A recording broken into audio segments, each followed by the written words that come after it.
So, welcome back to the random YouTube channel that you watch at 3 a.m. when you can't get to sleep. I'm the one and only Rylan, and tonight I'm going to paint while talking about a book called The Song of Achilles. Maybe you can retain some of this information instead of letting your brain rot with technology overload. The Song of Achilles is a book written by Madeline Miller, an American best-selling author. The Song of Achilles is a book based in the 8th century BCE, retelling the tale of Achilles and Patroclus from Homer's Iliad, in Patroclus' point of view. This book covers lots of topics, including, but not limited to, love, war, pride, and redemption.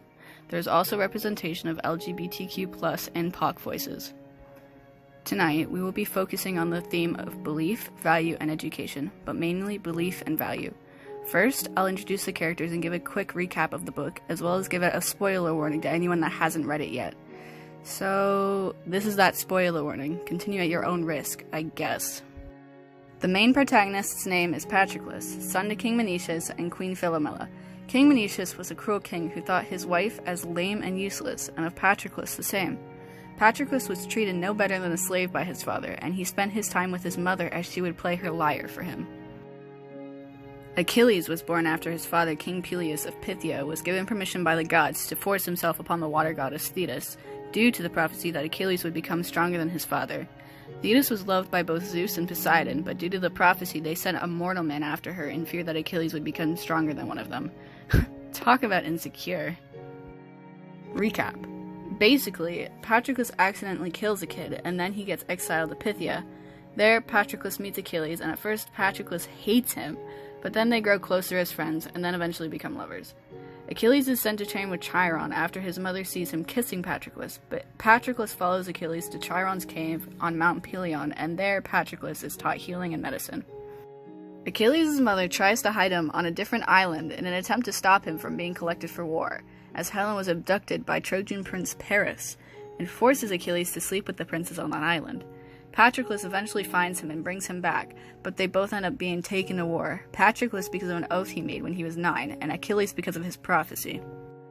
They sail to Troy and go right into battle. Patroclus and Achilles make friends with a girl named Briseis, and Achilles slowly loses himself to war. When Agamemnon takes Briseis from Achilles, he, being the stubborn little prick he is, refuses to fight.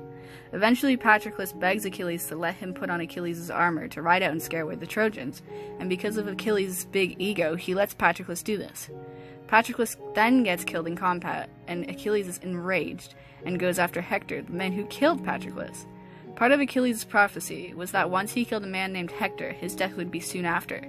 He knew this, but he let it happen anyways, as he was devastated by his lover's death. Achilles eventually dies, but his son Pyrrhus comes and kills everyone, and then dies himself because he is a raging psychopath. Then, with some other cheesy paragraphs, the book ends. Anyways, onto the main theme, finally. In this book, belief in itself, but also in honor, legacy, pride, and fate are very prominent factors in this book. Achilles, Thetis, and Patroclus all knew Achilles' fate, but believed they could change it if they tried hard enough. By showcasing Achilles' fate and how it's uncontrollable, while also having characters that hope to control it, suggests that people are just unable to submit to fate, and creates fate as a punishment for disbelief. Achilles was promised to be famous, but later on in the book it is revealed that especially after his stunt with Agamemnon, that he would be famous, but famous for being prideful. Due to Achilles' belief in him being a hero, this caused him to create reckless choices that could very well make him famous, but for the wrong reasons. When Achilles dies, Patroclus notes that his honor is all that will remain. In Greek society, honor was a direct link to social status, fame, and just overall reputation.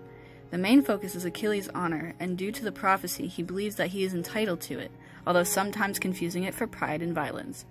The Greeks thought that the war was honorable, and that it'll make their legacies, but by showcasing the dishonorable ways that the Greeks used to keep the honor, this book is suggesting that there is never really any honor in war, and honor isn't someone's legacy. And I think that just about wraps things up here on the random YouTube channel that you watch at 3 a.m. when you can't get to sleep. Hopefully a large majority of you have fallen asleep by now, but if not, why don't you check out one of my other videos on my channel to see if one of those will help you with your chronic insomnia. I'll see you guys next time. This is Rylan, signing off.